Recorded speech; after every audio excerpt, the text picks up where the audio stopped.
Hello, my name is Hannah and I'm 30 years old. I work as a graphic designer from my cozy home office in Brookhaven.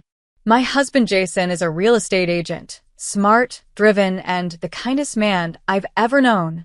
We met 5 years ago when I was designing a logo for his property business.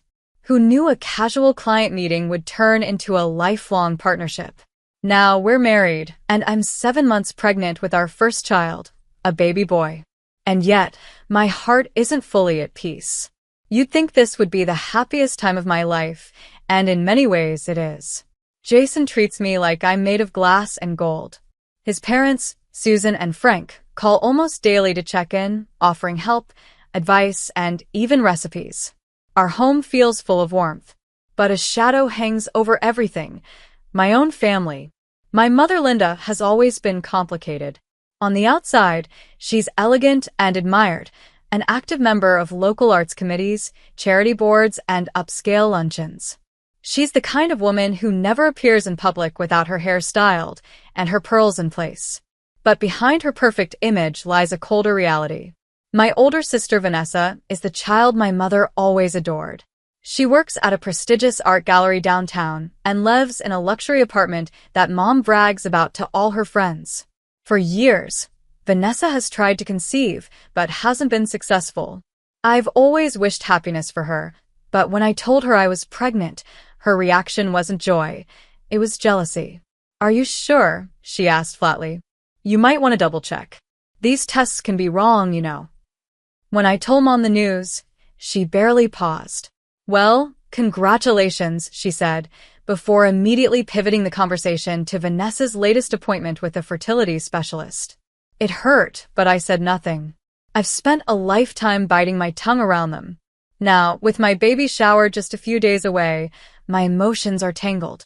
Jason and Susan are planning everything with such love. They've even invited Rebecca, Jason's cousin and my OB/GYN, for extra support. But the idea of having my mother and sister there makes my stomach twist in anxiety. I haven't forgotten the last time we were in the same room. Mom criticized my weight, and Vanessa barely looked me in the eye. Jason keeps telling me not to worry. "We're building our own family now," he says, kissing my forehead. I know he's right, but when scars run deep, they don't fade overnight. Growing up, I always felt like a supporting character in my own family story. My mother, Linda, didn't raise daughters, she raised reflections.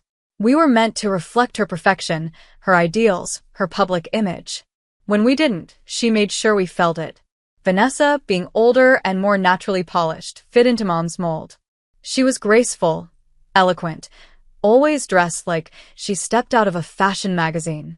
I was the opposite, quiet, creative, awkward at formal events, always smudging my sleeves with ink or charcoal. When I told Mom I wanted to study graphic design, she gave a tight smile and said, "Well, not everyone's meant for prestige." That sentence stuck with me like a thorn under my skin. I always thought maybe when I got married, she'd start to see me differently. Jason is kind, stable, successful in his own right. We bought a beautiful little house on the edge of town and built our lives from the ground up. But even that didn't impress her. When I brought Jason home for dinner the first time, she asked him if he planned to stay in real estate or eventually get a real job. Jason laughed politely, but I saw the way his hand tensed in mine. Vanessa, of course, could do no wrong. When her gallery hosted a mid-level artist from Chicago, my mother acted like the Queen of England had just visited. "Your sister works with culture," she'd say. "Real influence. That's how you shape a city." Whenever I achieved something, landing a client contract, getting featured in a design blog, it was always, "Well, that's nice too, dear." Over time, I learned to stop expecting praise. But pregnancy shifted something inside me. Suddenly, I wasn't just creating logos or infographics. I was creating life. A little boy. A future. And whether Linda or Vanessa ever recognized it or not, I was proud of myself. Still, the old pain lingered. I hadn't spoken much to Vanessa since I told her I was expecting. Not because I didn't want to, but because I didn't know how to handle her coldness.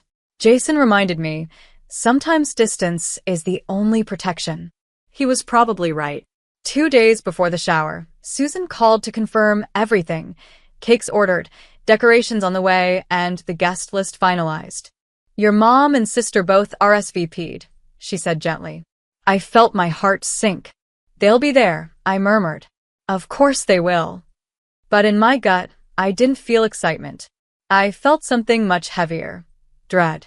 The day before the baby shower, I found Jason in the nursery, carefully assembling the crib we'd picked out together last month. He had his brow furrowed in concentration, a screwdriver in one hand, and one of the instruction sheets clamped between his teeth. When he noticed me in the doorway, he smiled.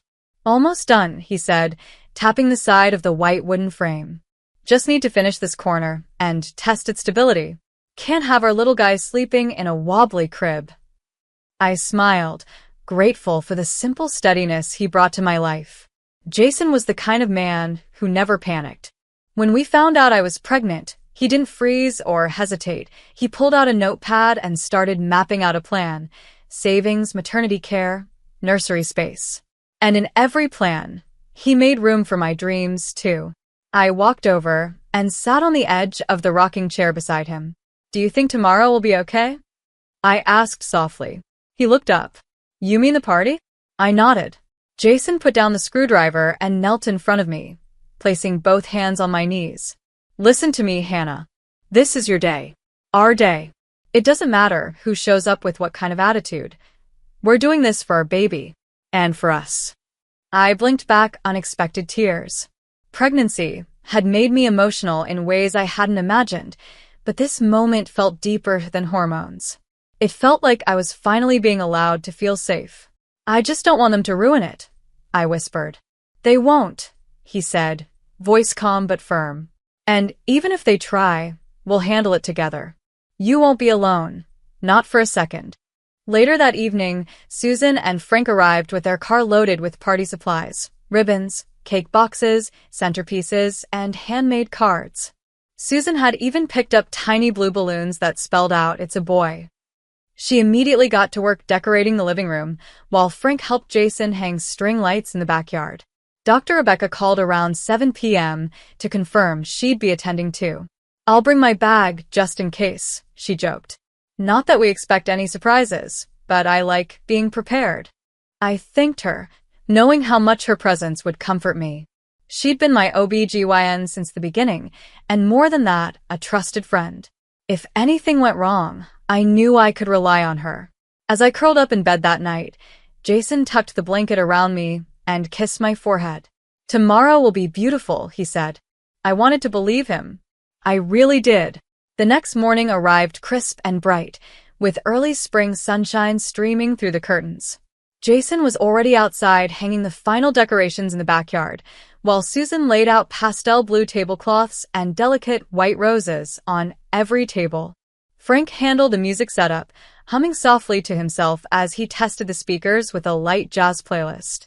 The entire space looked magical, simple, warm, and lovingly handmade. Rebecca arrived just before noon, dressed casually in light blue scrubs, her doctor's bag slung over one shoulder. I'm off duty today, she said with a wink, but I'm here if anything unexpected happens. I gave her a grateful hug. I'm so glad you're here. By 1 o'clock, the first guests began arriving. Neighbors, a few of Jason's colleagues, some of my longtime clients, and even a couple of local business owners I had designed for in the past. They brought hand-knitted baby blankets, children's books, handmade toys. Everyone smiled, laughed, and offered kind words. For a moment, I almost forgot the part of the guest list that made me anxious. Almost. Around 2:15 p.m., I noticed Jason checking his watch near the refreshment table. His eyes found mine across the garden, and he gave a subtle shake of his head. Still no sign of them. She's never late, I murmured to Rebecca, who sat beside me under the shaded canopy. Not for social events. Just then, a sleek black car pulled up along the curb. I stiffened. Linda stepped out first, wearing a pearl gray designer suit and heels far too high for walking on grass. Her makeup was flawless, her chin slightly raised in that same familiar look of polite disapproval. Vanessa followed behind her, holding her phone and barely making eye contact with anyone. She wore a tight navy dress and oversized sunglasses that covered half her face. I forced a smile and walked toward them. Mom. Vanessa. Thanks for coming. Linda leaned in to kiss my cheek airily, barely touching me. Well, it's your big day, she said. We wouldn't miss it. Vanessa didn't even offer a hug, just a cold nod. Hi. As they entered the backyard, I noticed a few guests exchanging glances. Susan, ever the gracious host, stepped up and welcomed them both warmly, offering drinks and appetizers. Linda accepted with a practiced smile. Vanessa moved straight to the champagne table without saying a word. I tried to focus on the joyful energy surrounding me, but their presence weighed down the atmosphere like a dark cloud creeping across a sunny sky. I could feel the temperature of the garden drop, not literally but emotionally. Jason walked over and took my hand. They're here, but we're stronger than anything they bring, he said gently. I nodded, but in my chest something felt tight, like the calm before a storm. For a while I managed to stay calm. Guests kept arriving, filling the garden with warmth and laughter. I opened gifts surrounded by kind smiles and heartfelt congratulations. A neighbor brought a hand-carved wooden mobile. Susan gifted us a handmade quilt. Even Frank stood teary-eyed as Jason unwrapped a miniature pair of brown leather shoes he had once worn as a baby. Despite the shadows in the corner, I felt okay. That is, until I noticed Linda and Vanessa whispering together near the drink table, glancing at me between hushed murmurs. Vanessa swirled her third glass of champagne while Linda's expression grew sharper with every passing minute. I wasn't the only one who noticed. Jason caught my eye across the crowd and gently touched his phone in his pocket, just in case. Rebecca leaned in. Everything all right? I gave a small nod. They're just being themselves. Then came the sound of a spoon clinking against a champagne glass. Linda stood near the center of the garden, a forced smile on her face. May I have everyone's attention, please? The music lowered. Conversations quieted. All eyes turned to her. I froze. This day, she began smoothly, is a celebration. My youngest daughter is expecting her first child. People clapped politely. Jason gripped my hand. Linda continued, I've always believed in perfection, in standards, in grace. And I raised my daughters to understand that a family's image matters. My eldest daughter, Vanessa, she gestured elegantly, embodies that. She's classy, accomplished, refined. Everything I dreamed a daughter could be. The tension was thick now. I heard Rebecca inhale beside me. But life, Linda said, her voice rising slightly, isn't fair. Vanessa has struggled for years to become a mother. Meanwhile, Hannah was never one to care about expectations. She just stumbled into motherhood. I stood slowly, breath caught in my throat. Mom. Stop. But Linda wasn't done. Why should we celebrate while my real daughter suffers? Her voice cracked with sudden rage. In one terrifying instant, she reached toward the refreshment table, grabbed the large ceramic bowl of steaming soup meant for guests, and hurled it at me. Hot liquid splashed across my belly. I screamed. Jason lunged forward, catching me just as I doubled over in pain. My dress clung to my skin, soaked and scalding. Rebecca shoved through the crowd, her face pale with urgency. Guests gasped, some shouting. Phones flew up, filming, calling for help. Then came the final dagger. Vanessa, watching with her glass in hand, laughed softly and muttered, Serves you right. The world tilted. I gripped my stomach, breath ragged. The baby! Rebecca caught me. Jason, get ice. Someone call 911. Now. Jason's voice roared across the garden, full of fury and fear. You just assaulted a pregnant woman. You're not my family. Stay away from my wife forever. And just like that, the garden exploded into chaos. Rebecca was all action. She eased me into a chair while Jason ran for ice packs and towels. My soaked dress clung to my skin, and a dull, throbbing burn spread across my lower belly. But what terrified me most was the silence inside me. No flutters, no movement. The baby isn't kicking, I whispered, barely able to breathe. Rebecca's face changed instantly. We're not taking chances. Paramedics are on the way. Just keep breathing, Hannah. All around us, the atmosphere had turned electric. Guests were horrified. Several were filming. Others were yelling at Linda and Vanessa. Susan stood frozen in disbelief while Frank called out, "Did someone call the police?" I did. A woman named Karen, one of Jason's co-workers, spoke up. They're on their way. I told them a pregnant woman was attacked with hot liquid. Linda stood stiffly in the middle of the chaos, arms folded like a statue. I merely expressed my emotions, she snapped. She's my daughter. Jason stepped forward, eyes blazing. You're not a mother, you're a threat. And you're going to jail for what you just did. Vanessa rolled her eyes and muttered, "This is all so dramatic." Sirens wailed in the distance. Within minutes, 2 squad cars pulled up outside the house.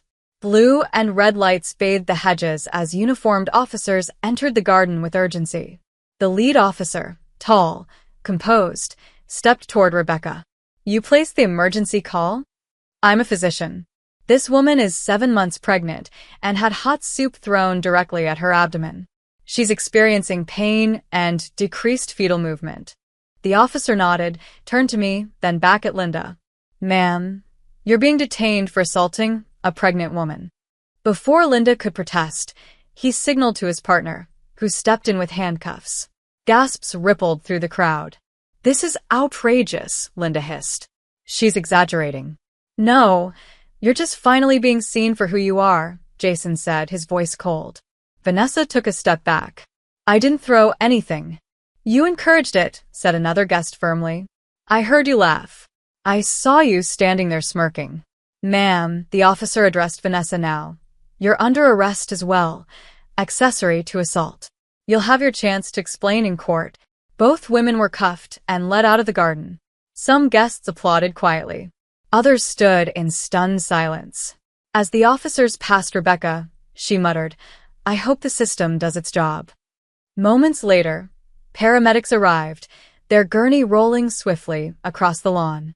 Rebecca briefed them while I was gently lifted and secured. Jason climbed into the back of the ambulance with me, his hand wrapped firmly around mine. "You're safe now," he said softly. "We're going to protect our baby. And ourselves." Tears filled my eyes. No more silence. No more pretending. The doors closed behind us, and the sirens began to wail again, this time carrying me towards safety and justice. The bright lights of the emergency room stung my eyes as I was wheeled in on the stretcher. Nurses moved quickly, checking vitals, cutting away the wet fabric of my dress, applying cooling ointment to the burns. Rebecca stayed beside me, calm and steady, briefing every staff member with precision. Jason never left my side. He held my hand through it all, his jaw tight, his knuckles white. Time felt like it slowed. After what felt like hours, an OB specialist entered the room with a portable monitor. He placed the Doppler on my stomach, and for a tense moment, there was only static. Then, the sound of a heartbeat. Soft, irregular but present. Jason exhaled hard and bent his head to my shoulder. I closed my eyes, overwhelmed with relief. "He's holding on," the doctor said gently. "But you'll need to stay overnight for observation. We'll monitor fetal movement and heart rate every few hours." I nodded, too exhausted to speak. As the medical team stepped out, Jason sat down beside me, pulling the blanket gently over my body. "I should have stopped them sooner," he murmured. "No," I whispered. "I didn't think she'd actually do it either. But now we know who they really are." For a few minutes, we said nothing. The quiet hum of machines filled the room. I stared at the ceiling, wondering how many times I told myself, she didn't mean it or Vanessa's just stressed. Excuses layered over hurt like wallpaper covering cracks. Rebecca returned with clean clothes and a soft smile. No signs of internal trauma. "Burns are mild. You and the baby are stable for now." "Thank you," I said, my voice still hoarse. "I'll talk to Susan," Jason said. She and Frank wanted to come, but I asked them to wait until we had news. "They're ready to file witness reports." I looked at him. "Jason, I want to press charges." His eyes met mine. Then we will. And I'll make sure the restraining orders are in place. I nodded, feeling a weight in my chest loosen for the first time. No more access. No more invitations. No more giving them chances to hurt me. That's done, he said. I fell asleep that night with his hand in mine, and the soft rhythmic heartbeat of our baby echoing in the background. For the first time in years, I wasn't just surviving. I was preparing to fight back, with truth, with strength, and with the law on my side. The morning after my release from the hospital, I sat at our kitchen table in a fresh pair of pajamas, sipping tea as Jason reviewed legal documents with his laptop open. My abdomen still stung where the soup had scalded me, but the greater pain came from a different place, a wound I'd carried for years that now demanded to be acknowledged. Jason looked up. Our attorney already drafted the restraining order. It'll be filed by noon. And Frank's compiling all the video clips from the party. There are over a dozen from different angles. Rebecca had given me a printed medical report before I left the hospital, photos of the burn, fetal monitoring results, her official statement as a physician. Everything was in place. By the end of the day, we had filed 2 formal complaints, one against Linda for aggravated assault on a pregnant woman, and one against Vanessa for complicity and verbal provocation. The charges weren't just symbolic. We wanted real consequences. Meanwhile, word had already spread. A guest had posted one of the videos to social media, blurring my face, but not Linda's. The caption read, "This woman threw scalding soup on her pregnant daughter during a baby shower." By morning, it had gone viral. Thousands of comments poured in. Most were horrified, angry, and demanding justice.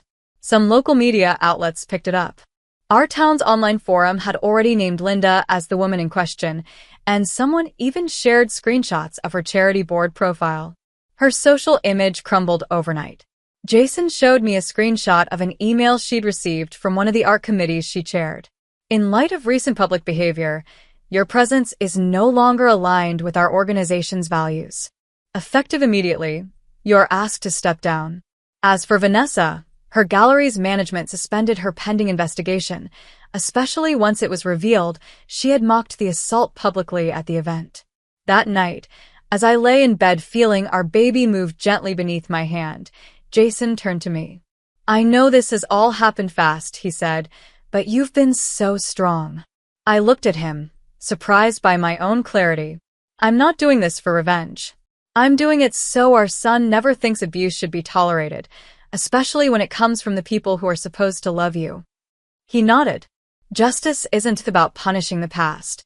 It's about protecting the future. The silence between us wasn't empty. It was strong, resolute. This wasn't just about a single act of violence. This was the closing of one chapter and the righteous beginning of another. The courtroom was colder than I expected. I sat beside Jason in the front row, my hands resting on my rounded belly, now nearing 9 months. Rebecca sat a few seats behind us, ready to testify if needed. Susan and Frank were also present, offering quiet support with steady glances and nods of reassurance. Linda and Vanessa entered together, both looking smaller than I had ever seen them. Gone were the designer clothes and confident posture. Vanessa wore a muted blazer and flats, her expression stiff and pale. Linda looked even worse, aged, tense, and defiant. The judge called the court to order. Over the next hour, witness after witness took the stand. Karen, who had called 911, gave a calm, firm account of what she saw. Several guests confirmed Linda's speech and her physical assault. One guest even submitted the audio of Vanessa's comment. "Serves you right." Then came the video recordings. They were hard to watch. I looked down when I saw my own body double over in pain, the soup hitting my stomach, the panic that followed. But I didn't cry. Not this time. Jason held my hand the entire time. When it was our turn, I stood before the judge and said the words I'd been carrying for weeks. They didn't just hurt me physically. They tried to humiliate me in front of everyone I love. My pregnancy isn't a mistake or an insult to anyone. It's the most beautiful part of my life. And I will never allow anyone, family or not, to make my child feel unwanted, even before he's born. The judge nodded slowly. After a brief recess, he returned and read the verdict. Linda, guilty of aggravated assault on a pregnant woman. Sentence, 3 years in state prison, without early parole. Vanessa, guilty of complicity in assault and verbal harassment. Sentence, 1 year in county jail plus a mandatory fine and counseling. There was no celebration, no cheering, just a deep silence that fell across the courtroom like closure. Linda turned briefly toward me as they let her out, her eyes glassy, mouth half open like she wanted to say something. But I looked away. I had nothing left to give her. Outside the courthouse, the reporters waited. I said nothing to them, but when one asked, "Will you ever forgive them?" I paused. Then I answered clearly.